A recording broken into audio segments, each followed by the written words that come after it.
la contrada del Coro, che ha appena trionfato in questo palio, per così dire storico perché è l'ultimo anno che, a dire dell'amministrazione comunale, il palio viene raccolto su questa pista.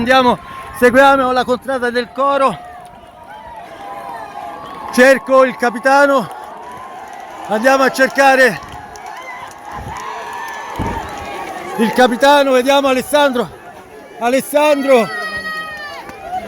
giubilo in coro, Alessandro, un grande palio Alessandro. Sì, davvero, abbiamo perso anche la partenza con il nostro forte, abbiamo vinto uguale.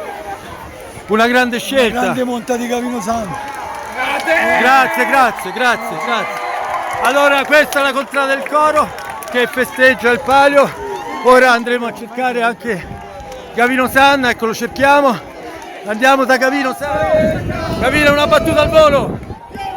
Con te, felice. Perché per me è la prima volta qua. È tanti anni che devo montare per il Coro e non passava mai questo tempo, ma non male è arrivato e ha fatto bene. Grazie a Gavino Sanna. Seguiamo la contrada del Coro.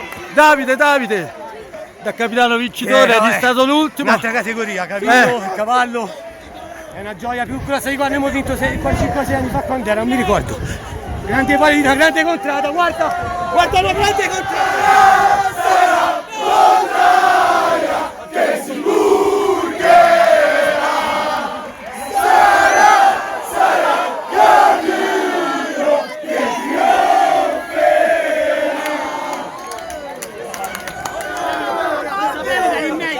L'ha insegnato a tutti! Lorenzo. Mi spiace, amore.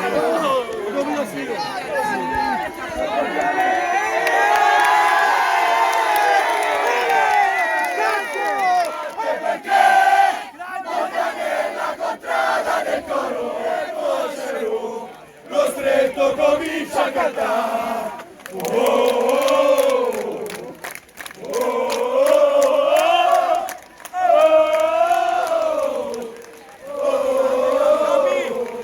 Al volo, dai, una battuta Lorenzo. Grande palio, sempre avanti praticamente, un Gavino Sanna che per la prima volta è riuscito a montare nel Coro. Grandissima corsa, grandissimo Gavino, grandissimo cavallo, grandissima tutta la contrada. Ce lo siamo meritato tutto l'anno, abbiamo lottato, siamo ritornati e ce lo meritavamo solo noi. Grazie a Lorenzo Pagnoli. Sta diluviando, ma la contrada prosegue il festeggiamento.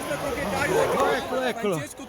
Allora Francesco, chiamo per nome, è una grande gioia. Grande gioia. Quest'acqua è benedetta. Esatto, è stata benedetta, ha vinto nel 2019 e ha fatto il premio anche oggi. Gavino voleva venire in questa contrada. Sì, Gavino voleva montare questo cavallo e ha avuto l'idea giusta. Allora ricordiamo questo cavallo, quello insomma. Ed è Scuderia Tognetti che viene dalla provincia di Padova. Sì.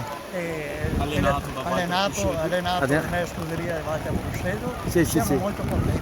Bene, complimenti, grazie. Dimmi il tuo nome. Alessandro, grazie.